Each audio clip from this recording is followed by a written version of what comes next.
जब हमें पहली बार फंड मिला, हमने जिनसे बात की मशीन बनाने के लिए, उन्होंने तो हमसे पेमेंट ले लिया। अब जब उनको मशीन देने का टाइम आया, वो हमेशा 1 महीने, 2 महीने, 3 महीने आगे बढ़ते चले गए।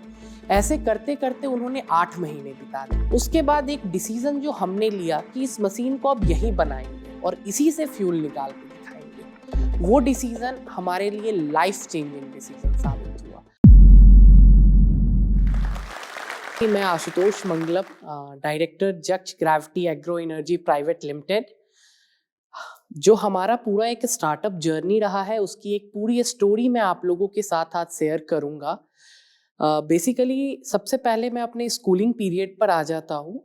मैंने जो स्कूलिंग अपनी की है वो क्लास 10th तक मैंने केंद्रीय विद्यालय मुजफ्फरपुर से अपनी स्कूलिंग की थी। उसके बाद क्लास 12th हमने होली क्रॉस पब्लिक स्कूल जो मुजफ्फरपुर में ही है, वहाँ से मैंने पास आउट किया अपना 12th।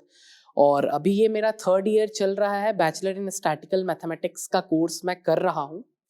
और इन पूरे जर्नी के बीच में हम लोगों ने क्लास 12th से अपने स्टार्टअप को आगे बढ़ाना शुरू किया। मैं और मेरी पूरी टीम जो क्लास 7th से हमने इस प्रोजेक्ट को अपने साथ जोड़ा था, हम लोगों ने क्लास 10th पास आउट करने के बाद ये डिसाइड किया था कि अब तो इस स्टार्टअप के साथ ही अपना रिजल्ट लेकर आना है। तो जब हम लोगों ने क्लास 10th पास आउट किया, 11th में हम लोग गए, हमारी पढ़ाई रेगुलर चल रही थी। तो उस समय हम लोगों ने ये प्लान किया कि अब हम लोग इस पूरे जर्नी को एक प्रॉपर स्टार्टअप जर्नी की तरह कवर करेंगे। जब हमारी ये स्टार्टअप जर्नी शुरू हुई क्लास 12th में 17 सितंबर एंड 2019 को, जब पहली बार हमें मंत्रालय से बुलाया गया था एक प्रेजेंटेशन के लिए, जो हमारा पूरा स्टार्टअप था।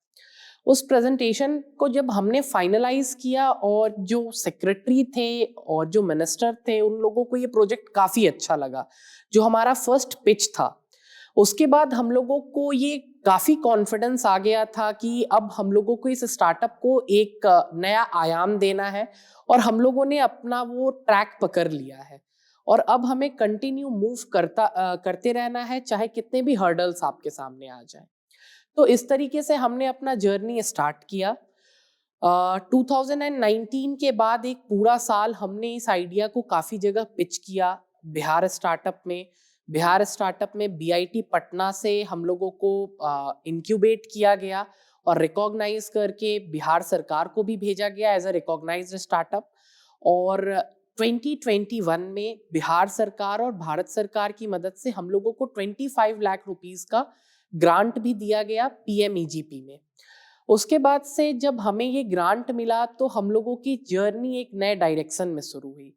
हमारा जो पहला टारगेट था, जो हमारी पूरी आइडिया थी, उसको ग्राउंड पर रियलिटी में उतारना।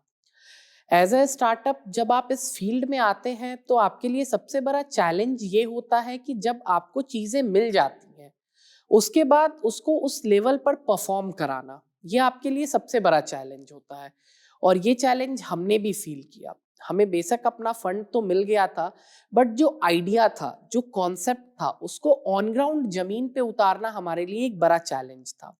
बट हमारी पूरी टीम इसमें काम कर रही है, जिसमें सुमित, अमन, हसन, जिज्ञासु, सुरभि गोस्वामी, शिवानी, कीर्तिभूषण भारती, इन सब लोगों के एक टीम एफर्ट से। क्योंकि जब आप स्टार्टअप का जिक्र करते हैं तो स्टार्टअप एक सिंगल पर्सन नहीं करता है, वो पूरी एक टीम करती है। टीम जब आपके साथ रहती है तो आप कोई भी हर्डल को क्रॉस कर सकते हैं। तो ये पूरी टीम हम लोगों के साथ जब काम करना शुरू की, तब जाकर आज ये स्टार्टअप इतना बड़ा बन चुका है कि आज हम इसको सेंटर ऑफ एक्सीलेंस का नाम दिए हैं। अब ये सेंटर ऑफ एक्सीलेंस है क्या? क्योंकि बहुत सारे लोगों के मन में क्वेश्चन आ रहा होगा कि जक्ष ग्रेविटी एग्रो एंड एनर्जी करती क्या है और ये सेंटर ऑफ एक्सीलेंस क्या है। बेसिकली आज का वर्ल्ड जो एक वेस्ट के ऊपर जो कचरा है, जिसके ऊपर वो बैठा हुआ है, हमारी टीम ने ये डिसाइड किया। क्योंकि जब हम लोग क्लास 6, 7, 8 में 2 बार नेशनल जा चुके थे, नेशनल चिल्ड्रन साइंस कांग्रेस में, वहाँ जो हमारा पूरा प्रोजेक्ट था वो वेस्ट मैनेजमेंट और रिसोर्स मैनेजमेंट के ऊपर काम कर रहा था। तो हम लोगों ने एक चीज़ पाया था कि जो वेस्ट अब हम लोग जनरेट कर रहे हैं, अगर हम उसको आज के डेट में ख़त्म नहीं कर पा रहे हैं तो ये हमारे लिए सबसे बड़ा चैलेंज है। तो ये जो पूरा प्रोजेक्ट है ये पूरी तरीके से जीरो वेस्ट टेक्नोलॉजी के ऊपर काम करता है। अब ये जीरो वेस्ट टेक्नोलॉजी है क्या? 2019 में प्रधानमंत्री जी ने अपने एक स्पीच में कहा था कि आज के यंगस्टर्स को पराली और प्लास्टिक का सॉल्यूशन ढूंढना है, क्योंकि पराली बर्निंग से दिल्ली और हरियाणा हमेशा धुंध के चादर से घिर जाती है, और प्लास्टिक जो एक ऐसा प्रॉब्लम आज के लिए बन चुका है कि बहुत सारी कंट्रीज अपना सारा वेस्ट आज समुद्र में डालती जा रही हैं। तो जब हमने पराली के ऊपर काम करना शुरू किया तो हमें पता चला कि बिहार में बेसिकली जितनी भी महिलाएं हैं वो पराली से मशरूम ग्रो करती हैं, बट उसमें वैल्यू एडिशन नहीं है और वो एक बड़े मार्केट तक नहीं पहुंच पाता है, जिस कारण ये बिजनेस ठप पड़ जाता है। हम लोगों ने अपना रिसर्च शुरू किया, हमने एक हाई क्वालिटी स्पॉन डेवलप किया। उस स्पॉन से हमने काफी रिच वैरायटी के मशरूम्स ग्रो किए जो ऑर्गेनिक होते हैं, और दूसरी चीज, जो मशरूम्स हम लोग मेडिसिनल पॉइंट ऑफ व्यू से ग्रो करते हैं उस मेडिसिन में सेलेनियम जो एक काफी इंपॉर्टेंट एलिमेंट है उसका जो परसेंटेज होता है, एटीपी का जो परसेंटेज होता है, डीएचए का जो परसेंटेज होता है, वो काफी ज्यादा ग्रो हो जाता है हम लोगों की टेक्नोलॉजी से ग्रो करने से।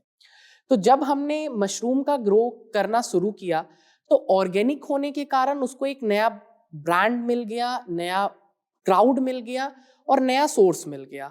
और हमने जितने भी मेडिसिनल मशरूम्स ग्रो किए उसको हमने फूड सप्लीमेंट में कन्वर्ट कर दिया, और उन फूड सप्लीमेंट्स का डिमांड आज पूरे वर्ल्ड में काफी ज्यादा बढ़ गया, क्योंकि मैक्सिमम लोगों को वेगन प्रोटीन चाहिए और ये उसका एक सबसे बड़ा सोर्स बन गया।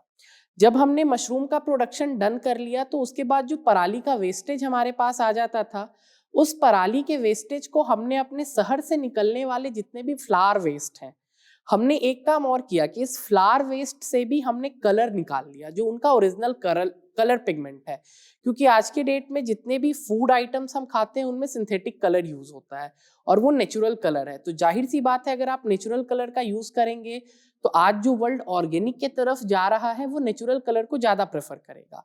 तो उनसे जो नेचुरल कलर हमने निकाल लिया तो वो एक कलर पिगमेंट का भी वर्ल्ड वाइड मार्केट हमें मिल गया।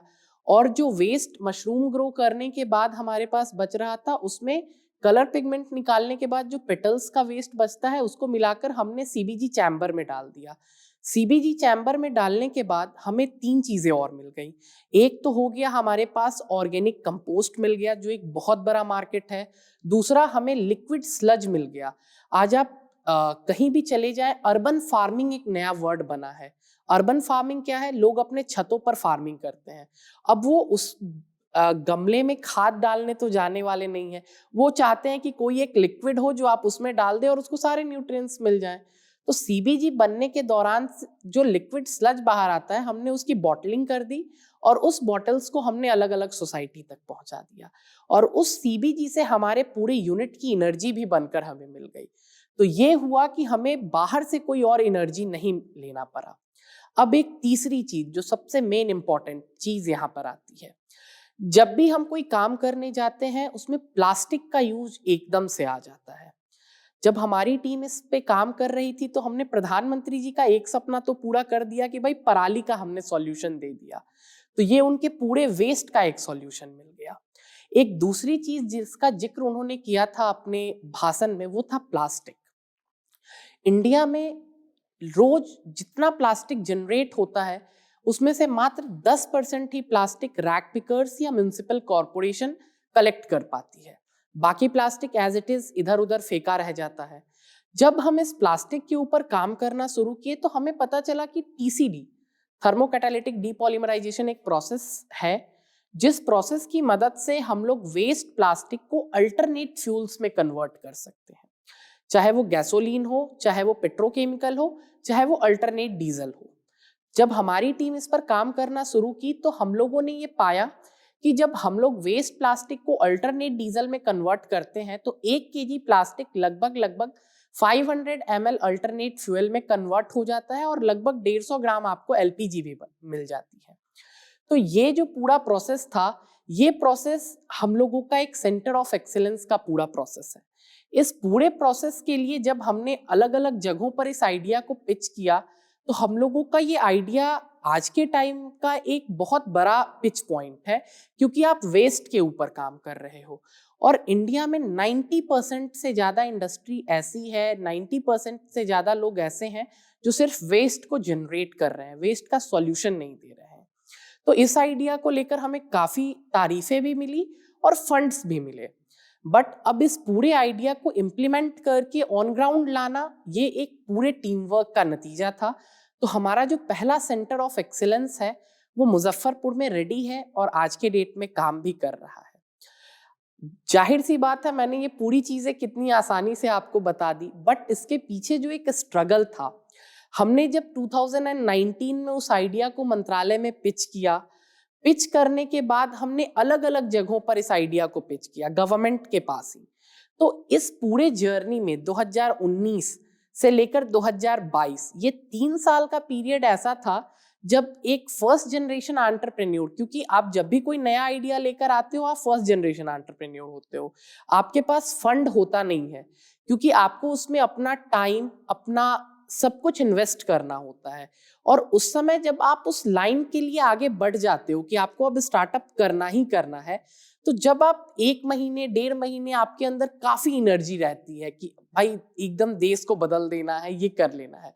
बट जब आप 3 महीने के बाद थोड़ा और आगे बढ़ते हो तो वो निगेटिव इम्पैक्ट आपके अंदर आने लगता है कि क्या ये सचमुच हो पाएगा, पैसे कहाँ से आएंगे, आज इतना जो खर्च हो रहा है वो मैनेज कहाँ से होगा। तो ये निगेटिव इम्पैक्ट आपको अपने अंदर नहीं आने देना है, तभी आप एक सक्सेसफुल स्टार्टअप को ड्रॉ कर पाएंगे, तभी वो ग्राउंड पर आ पाएगा। जब 2019 में हम लोगों ने पहली बार दिल्ली जाने के लिए टिकट कटवाई थी, पूरी टीम ने अपना सेविंग एक साथ जोड़ दिया था, तो वो ट्रेन का टिकट हो पाया था। आज के डेट पे पूरी टीम फ्लाइट से ट्रैवल करती है। तो वो एक बहुत बड़ा जर्नी होता है कि 2019 से 22 आप कैसे आए। अगर उस बीच में आपने अपना जो सेल्फ कॉन्फिडेंस है वो खोया नहीं, तो आप एक बहुत बड़ा स्टार्टअप इंडिया में खड़ा कर दोगे। और आज के डेट में हम लोग 12 से ज्यादा लोकेशंस पर सेंटर ऑफ एक्सीलेंस को एस्टैब्लिश कर रहे हैं और इसमें गवर्नमेंट भी काफी मदद कर रही है, क्योंकि ये पूरी तरीके से वेस्ट को इरेडिकेट करेगा। ये जर्नी जो मैंने ट्रैवल की, जब हमें पहली बार फंड मिला और हम लोग अपने मशीन को तैयार करवाने गए, हमने जिनसे बात की मशीन बनाने के लिए, उन्होंने तो हमसे पेमेंट ले लिया। अब जब उनको मशीन देने का टाइम आया, वो हमेशा 1 महीने 2 महीने 3 महीने आगे बढ़ते चले गए। ऐसे करते करते उन्होंने 8 महीने बिता दिए। हमारे पास हमारा पैसा नहीं आया, ना हमारी मशीन आई। 8वें महीने के बाद उनके पास जो कुछ बना हुआ था, मैं उसे वापस लेकर अपने पास आ गया, क्योंकि उससे ज्यादा हम कुछ कर नहीं सकते थे। उसके बाद जब ये पूरा दौर हमारे सामने आ गया, क्योंकि आप एक 8 लाख रुपए बहुत बड़ा रकम होता है कि भाई आप, जब मैं अगर अपनी टीम को लीड कर रहा हूं तो उस टीम को एक रिजल्ट पे पहुंचाना मेरी रिस्पॉन्सिबिलिटी होती है। तो उस समय हमें भी पता नहीं था कि ये एग्रीमेंट क्या होता है, ये सारी चीजें क्या होती है, क्योंकि हम लोग भी काफी नए थे इस फील्ड में। उसके बाद एक डिसीजन जो हमने लिया कि इस मशीन को अब यहीं बनाएंगे और इसी से फ्यूल निकाल के दिखाएंगे, वो डिसीजन हमारे लिए लाइफ चेंजिंग डिसीजन साबित हुआ। और ये चीज हमारे लिए सबसे बड़ा लाइफ चेंजिंग मोमेंट साबित हुआ। और हमने 2 नवंबर 2021 को अपना यूनिट इनॉग्रेट किया और उसके बाद हमने पीछे मुड़ के कभी नहीं देखा। एक चीज जो मैं यंग एंटरप्रेन्योर्स या ऐसे लोग जो स्टार्टअप की तरफ आना चाहते हैं, उनको एक सलाह जरूर देना चाहता हूँ। आप कभी भी कोई डील करें तो उस डील को किसी ना किसी पेपर पर, किसी ना किसी एग्रीमेंट बेसिस के ऊपर करें, क्योंकि आप बहुत फर्स्ट फेज में आपको पता नहीं होता है कि आपके साथ क्या होने वाला है। तो ये जो एक मेरा सुझाव है, ये यंग एंटरप्रेन्योर्स को काफी ज्यादा मदद करेगा कि आप अगर कुछ भी करें तो वो एक तरीके से करें। हम लोगों ने एक सारी चीजें बहुत अच्छी करी, बट फंड मिलने के बाद हम काफी फास्ट होना चाह रहे थे कि भाई इतना जल्दी इसको कंप्लीट कर लेते हैं। तो उसको कंप्लीट करने के चक्कर में हमने वो गलती कर दी। तो आप ये गलती बिल्कुल ना करें। बट कभी कभी आपको स्ट्रॉन्ग डिसीजंस भी लेने पड़ेंगे। अगर आप स्टार्टअप के फेज में आ रहे हो तो जैसे हमारी फैमिली ने हमें काफ़ी ज़्यादा सपोर्ट किया, मतलब हमसे कभी पूछा नहीं गया कि तुम इस सेक्टर में क्यों नहीं जा रहे हो, इंजीनियरिंग और बाकी सारी चीज़ें क्यों नहीं कर रहे हो, स्टार्टअप क्यों कर रहे हो। तो जरूरी नहीं है कि हर जगह यही सिचुएशन आपको मिले। अगर आपके पास एडवर्स सिचुएशन है और आप उसमें से अपने आप को स्ट्रांगली ग्रो करके आगे ला रहे हो, तो जाहिर सी बात है आपको यूनिकॉर्न बनने में बहुत समय लगेगा नहीं। एक चीज जो हम लोगों के लिए पिक्चर परफेक्ट साबित हुई, 17 अक्टूबर 2022 जब हमने अपना पहला centre of excellence Muzaffarpur establish किया, कृषि मंत्रालय से हमारे पास फोन आया कि आपका ये जो एक मॉडल है, ये हम लोग थीमेटिक एग्जीबिशन में डालना चाह रहे हैं, जिस थीमेटिक एग्जीबिशन को प्रधानमंत्री जी देखने आने वाले हैं। वो ऐसा डेट था जब पूरी टीम पूरी तरीके से शॉक्ड थी, क्योंकि जाहिर सी बात है आप अपने प्रधानमंत्री जी से मिलने वाले हो, तो वो आपके लिए एक बहुत बड़ा सिनेरियो होता है। तो उस समय हम लोग काफी खुश थे और बहुत अच्छा वो दिन रहा हमारे लिए 17 अक्टूबर 2022। प्रधानमंत्री जी ने भी इस प्रोजेक्ट को देखकर काफी तारीफ की, लेकिन एक चीज रह गया था उस दिन वो चीज रह गया था कि प्रधानमंत्री जी ने अपने ट्विटर अकाउंट पर इसकी जानकारी नहीं दी थी, क्योंकि प्रधानमंत्री जी कुछ भी अच्छा चीज देखते हैं तो उसको अपने ट्विटर अकाउंट पर साझा करते हैं। लेकिन फिर हमने दोबारा मेहनत करना शुरू किया, काफी हमें वहां पे तारीफें मिली, सब चीज बहुत अच्छा रहा, प्रधानमंत्री जी ने भी काफी सारी अच्छी बातें हमसे कही। लेकिन उसके बाद वो दिन भी आया। अभी कुछ दिनों पहले संसद भवन में मिलेट्स के ऊपर, ये आप लोग सभी जानते हैं कि ये साल इंटरनेशनल ईयर ऑफ मिलेट है, और हमारा एक प्रोजेक्ट है मटका मशरूम। वो एक ready to eat food product है, जिसको हम लोग घरों में सप्लाई करते हैं एज अ ऑर्गेनिक प्रोडक्ट। प्रधानमंत्री जी ने उस प्रोडक्ट को देखा और उसके प्रति उनकी इतनी गुडविल आ गई कि आखिरकार जक्ष ग्रेविटी उस दिन प्रधानमंत्री जी के ट्विटर हैंडल पे भी चला गया, और उन्होंने वो वीडियो अपने ट्विटर हैंडल से भी साझा की। यहाँ तक कि वाइस प्रेसिडेंट सर ने भी अपने ट्विटर हैंडल, अपने फेसबुक अकाउंट, सारे जगहों से जो जक्ष ग्रेविटी का प्रोडक्ट था उसको अपने यहाँ अपने पेज पर जगह दी।